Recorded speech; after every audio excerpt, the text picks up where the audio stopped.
नमस्कार साथियों। आज की क्लास में आप सबका बहुत बहुत स्वागत है। साथियों, आज की क्लास में हम लोग भक्ति काल से संबंधित महत्वपूर्ण प्रश्नों पर चर्चा करेंगे।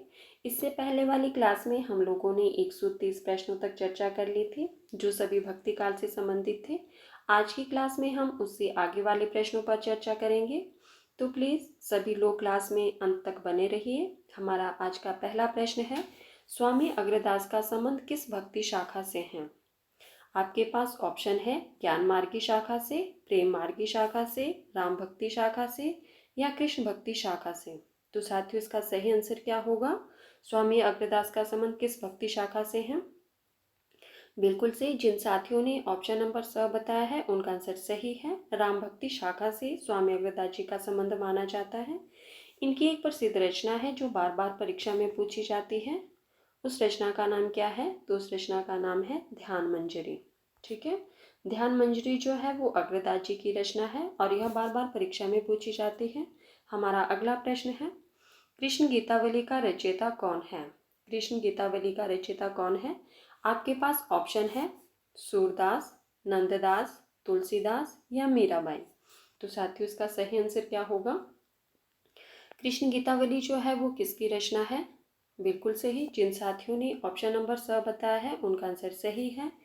कृष्ण गीतावली तुलसीदास जी की रचना है और इसका रचना काल क्या है? कई बार ये भी परीक्षा में पूछा जाता है कि कृष्ण गीतावली का रचना काल क्या है? तो 1571 ईस्वी। और इसकी भाषा क्या है? तो ब्रज भाषा में यह रचित है।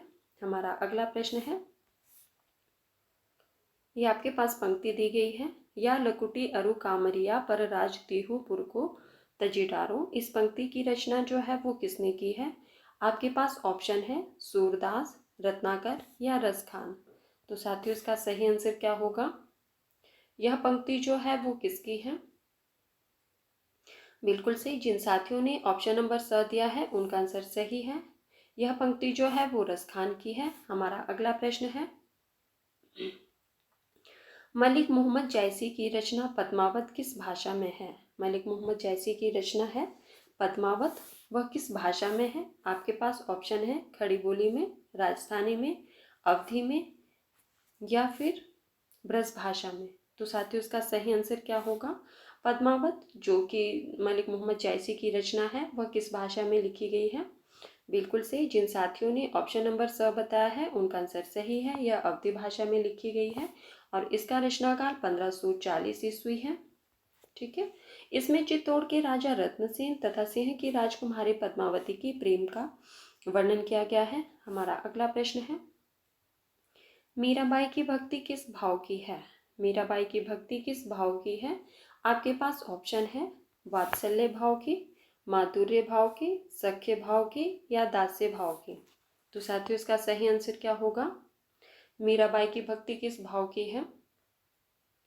बिल्कुल सही। जिन साथियों ने ऑप्शन नंबर ब बताया है उनका आंसर सही है। माधुर्य भाव की भक्ति जो है वो मीराबाई की मानी जाती है और सख्य भाव की तो सूरदास की और दास्य भाव की तुलसीदास जी की। हमारा अगला प्रश्न है, ये आपके पास पंक्ति है, जाके प्रेरणा राम बेदेही। पंक्ति जो तुलसीदास जी की है यह किस रचना से उद्धृत है?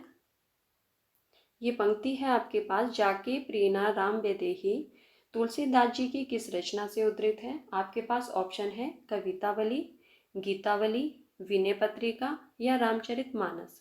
तो साथियों, इसका सही आंसर क्या होगा? बिल्कुल सही। जिन साथियों ने ऑप्शन नंबर स बताया है उनका आंसर सही है। यह विनय पत्रिका से ली गई है और विनय पत्रिका का रचना काल क्या है? बिल्कुल सही, 1585 ईस्वी है।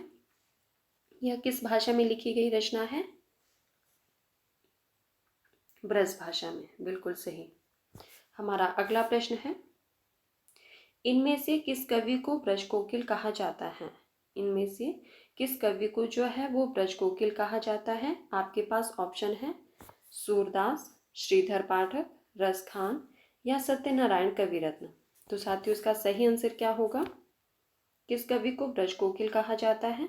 बिल्कुल सही। जिन साथियों ने ऑप्शन नंबर द बताया है उनका आंसर सही है।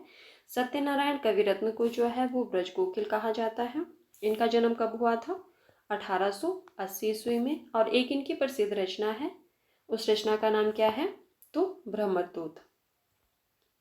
यह भी बार बार परीक्षा में पूछी जाती है रचना। हमारा अगला प्रश्न है, और आप लोगों ने मुझे कमेंट बॉक्स में कमेंट करके बताना है कि मैथिल कोकिल के नाम से किसे जाना जाता है। हमारा अगला प्रश्न है, रास पंचाध्याय किस छंद में लिखी गई है? रास पंचाध्याय जो है वो किस छंद में लिखी गई है? आपके पास ऑप्शन है इंद्रव्रजा, उपेंद्रनाथ, रोला या मालिनी। साथियों, यहाँ पे उपेंद्रनाथ ना होके उपेंद्रव्रजा होगा। रास पंचाध्याय किस छंद में लिखी गई है? बिल्कुल सही। जिन साथियों ने ऑप्शन नंबर स बताया है उनका आंसर सही है। रोला छंद में लिखी गई है। और यह किसकी रचना है? तो नंददास की है। ठीक है। नंददास का जन्म कब हुआ था? 1533 ईस्वी में। और नंददास की यह रचना जो है रास पंचाध्याय। हमारा अगला प्रश्न है, मीराबाई की उपासना किस प्रकार की थी? मीराबाई की उपासना जो है वो किस प्रकार की थी? आपके पास ऑप्शन है। ये प्रश्न शायद पहले भी आ चुका है। किस प्रकार की उपासना थी मीराबाई की? दासी भाव की, साख्य भाव की, माधुरी भाव की या वात्सल्य भाव की? तो साथियों, इसका सही आंसर क्या होगा? बिल्कुल सही। जिन साथियों ने ऑप्शन नंबर स बताया है उनका आंसर सही है। मीराबाई की उपासना जो है वो माधुरी भाव की थी। हमारा अगला प्रश्न है, रामचरितमानस में कितने कांड हैं? रामचरितमानस में कितने कांड हैं? आपके पास ऑप्शन है 5, 12, 8 या 7। तो साथियों, इसका सही आंसर क्या होगा? रामचरितमानस जो कि तुलसीदास जी की रचना है, इसमें कुल कितने कांड हैं? बिल्कुल सही। इसमें कुल 7 कांड हैं। और इन 7 कांड जो है, ये 7 कांड हैं, इनके नाम क्या क्या है? हाँ, बताइए क्या क्या है? बिल्कुल सही। बालकांड, अयोध्या कांड, अरण्यकांड, किष्किंधा कांड, सुंदरकांड, लंका कांड और उत्तरकांड। ठीक है। ये 7 कांड हैं रामचरितमानस में। और कई बार इसका रचनाकाल भी पूछा जाता है। तो इसका रचनाकाल क्या है? संवत 1631। और अगर ईस्वी में पूछे तो 1574 ईस्वी। ठीक है। और कई बार ये भी प्रश्न बनता है कि इसको लिखने में कितना समय लगा था? तो 2 वर्ष 7 माह और 26 दिन। हमारा अगला प्रश्न है, ये आपके पास पंक्ति है, मानुष प्रेम भयो बेकुंठी। पंक्ति जो है वो किस कवि की है? ये पंक्ति है आपके पास, मानुष प्रेम भयो बेकुंठी, किस कवि की है? आपके पास ऑप्शन है तुलसीदास, मंजन, मलिक मोहम्मद जायसी या कुतुबन। तो साथियों, इसका सही आंसर क्या होगा? बिल्कुल सही। जिन साथियों ने ऑप्शन नंबर स बताया है उनका आंसर सही है। मानुष प्रेम भयो बेकुंठी जो है ये पंक्ति मलिक मोहम्मद जायसी की है। अब आप लोगों ने मुझे कमेंट बॉक्स में कमेंट करके बताना है कि मलिक मोहम्मद जायसी ने जो है वो कितनी रचनाएं की हैं। उन रचनाओं के नाम लिखने हैं आपको। हमारा अगला प्रश्न है, कविता रत्नाकर जो है वो किस कवि की कृति है? कविता रत्नाकर जो है वो किस कवि की कृति है? आपके पास ऑप्शन है केशवदास, बिहारी दास, पद्माकर या सेनापति।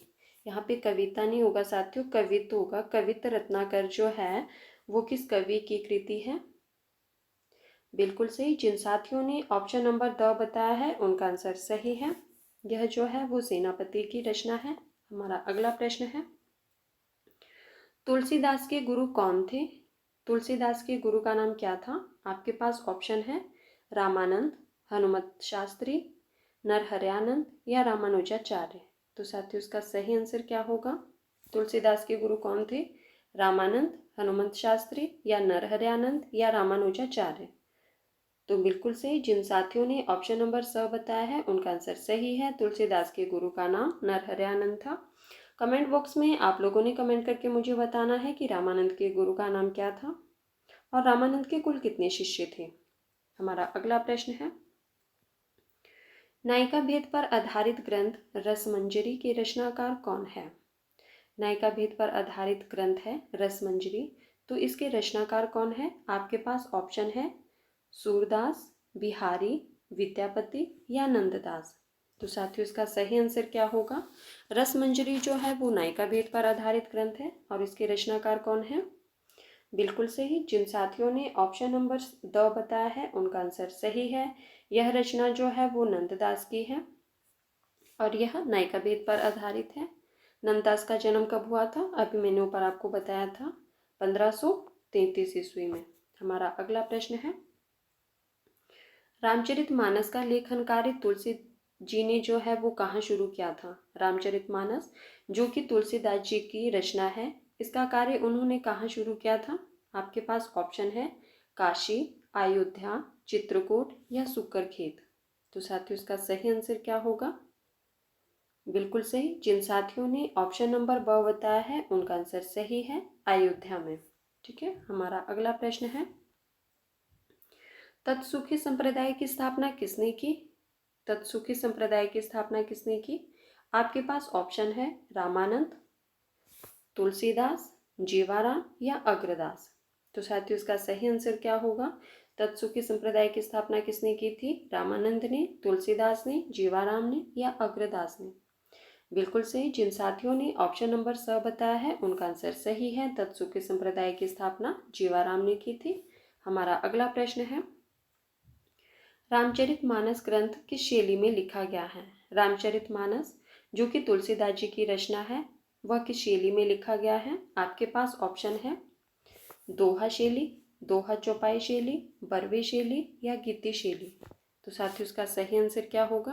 और आप लोगों ने मुझे कमेंट बॉक्स में कमेंट करके ये भी बताना है कि रामचरितमानस का रचनाकाल क्या है और यह किस शैली में लिखा गया है। बिल्कुल सही। जिन साथियों ने ऑप्शन नंबर ब बताया है उनका आंसर सही है। रामचरितमानस जो है वो दोहा चौपाई शैली में लिखा गया है और इसको लिखने में कितना समय लगा था? तो 2 वर्ष 7 माह और 26 दिन। हमारा अगला प्रश्न है, निम्नलिखित में से कौन सी रचना सूरदास की नहीं है? कौन सी रचना जो है वो सूरदास की नहीं है? आपके पास ऑप्शन है सूर सारावली, साहित्य लहरी, भ्रमर गीत या गीतावली। तो साथियों इसका सही आंसर क्या होगा? सूरदास की रचना कौन सी नहीं है? सुर सरावली ये तो सूरदास की है, साहित्य लहरी यह भी सूरदास की है, भ्रमर गीत ये भी सूरदास की है। तो इसका सही आंसर होगा बिल्कुल सही। जिन साथियों ने ऑप्शन नंबर द बताया है उनका आंसर सही है। गीतावली जो है वो सूरदास की रचना ना होकर तुलसीदास जी की रचना है। हमारा अगला प्रश्न है, कृष्ण भक्त कवियों में उद्धव का अवतार किसे माना जाता है? कृष्ण भक्त कवियों में उद्धव का अवतार किसे माना जाता है? आपके पास ऑप्शन है वल्लभाचार्य को, सूरदास को, विठलनाथ को या गोविंद स्वामी को। तो साथियों इसका सही आंसर क्या होगा? बिल्कुल सही। जिन साथियों ने ऑप्शन नंबर ब बताया है उनका आंसर सही है। कृष्ण भक्त कवियों में जो उद्धव का अवतार माना जाता है वह सूरदास जी को माना जाता है। हमारा अगला प्रश्न है, अणुभाषी किसकी रचना है? ये बार बार परीक्षा में पूछी जाती है रचना। अणुभाषी जो है वो किसकी रचना है? आपके पास ऑप्शन है वल्लभाचार्य, माधवाचार्य, रामानुजाचार्य या विष्णु स्वामी। तो साथियों इसका सही आंसर क्या होगा? अणुभाषी जो है वो किसकी रचना है? बिल्कुल सही। जिन साथियों ने ऑप्शन नंबर अ बताया है उनका आंसर सही है। अणुभाषी जो है वो वल्लभाचार्य की रचना है। साथियों ये थे आज के हमारे कुछ महत्वपूर्ण प्रश्न जिन पर हमने चर्चा की। मिलते हैं अब अगली क्लास में। धन्यवाद।